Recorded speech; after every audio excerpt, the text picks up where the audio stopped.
And relax here for a moment. So something that has been on my mind is actually a Japanese proverb. And this Japanese proverb that the man drinks the first pitcher of sake. Then the first pitcher of sake drinks the second. And then the sake drinks the man. So I've just been thinking about addiction lately, and substance abuse is something that I know several people are struggling with, and it's of course especially difficult in these times. I know that folks who are doing the meetings with the 12 step or other traditions, of course, are having trouble getting together with their groups. That the people who are, kind of have marginal relationships with substance use, it might occasionally kind of stray over the line, of course, and under all this stress of the coronavirus and the economic crisis that goes along with it, are going to be uh, maybe more likely to fall into that. And even those of us who just, occasionally like to have a beer or two, under this additional stress, maybe that tends to become more 2 or 3 beers a night. So, it's a thing to think about. And really, the thing that I would just recommend about it is just awareness. And that's what Zazen brings to us. When we sit,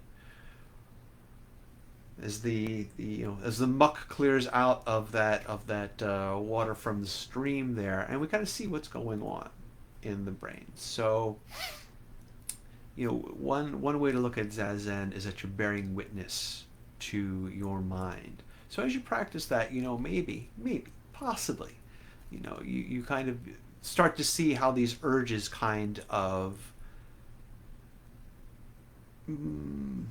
how we deal with urges that arise. So here I'm sitting, I'm in my Zazen, and maybe my knee starts to ache a little bit, or maybe I've got an itch on my shoulder. Okay, so if I'm just sitting around and I'm not in Zazen, maybe I go, I don't even think about it, right? It's an itch, and I do that. But if I'm sitting in my Zazen,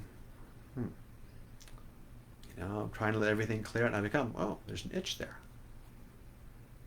Oh, so I'm aware of it, and then I'm aware that there's an itch, and then I'm aware there's a desire to scratch that itch, and then I'm aware there's a choice to move my arm to scratch that itch. I'm much more aware through the process of Zazen of what's going on there, rather than just kind of.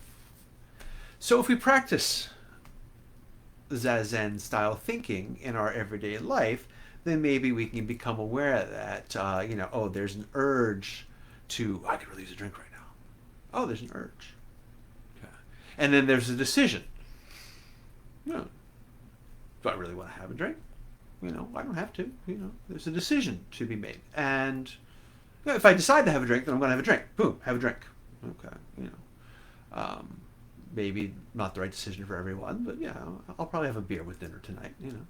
And then there's actually going and doing the thing. But when there is no space between the urge and the decision and the action, that's when we start to fall into addictive behavior. So if you make a little space, if you can become more aware through the process of Zazen and sitting back and bearing witness to the mind, maybe we can have a little bit healthier behaviors about these things. Maybe we can have that first drink of sake, not let the first one have a second, and then not let the sake drink the man. So just what I've been thinking about here at the Secret Headquarters. So thank you for joining me.